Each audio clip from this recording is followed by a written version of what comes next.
આમોદના ભીમપુરા ગામના 39 વર્ષીય યુવકનું પ્લાસ્ટર કામ દરમિયાન વીજ કરંટ લાગતા મોત।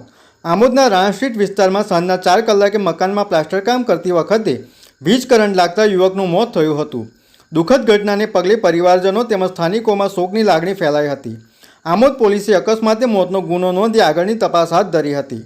આમોદ તાલુકાના ભીમપુરા ગામે રહેતા વિજય લક્ષ્મણ રાઠોડ કડિયાકામ કરીને પોતાના પરિવારનું ગુજરાન ચલાવતા હતા। તેઓ આમોદના રાણા સ્ટ્રીટ વિસ્તારમાં આવેલા મહેશ નરસિંહભાઈ મકવાણાના મકાનમાં પ્લાસ્ટરનું કામ કરી રહ્યા હતા। દરમિયાન આજે સાંજે આશરે 4 વાગ્યાના અરસામાં અચાનક વીજ કરંટ લાગતા તેઓ ગંભીર રીતે અસરગ્રસ્ત થયા હતા અને ઘટના સ્થળે જ તેમનું મોત થયું હતું। ઘટનાની જાણ થતાં મકાન માલિકે તાત્કાલિક 108 એમ્બ્યુલન્સને જાણ કરી હતી।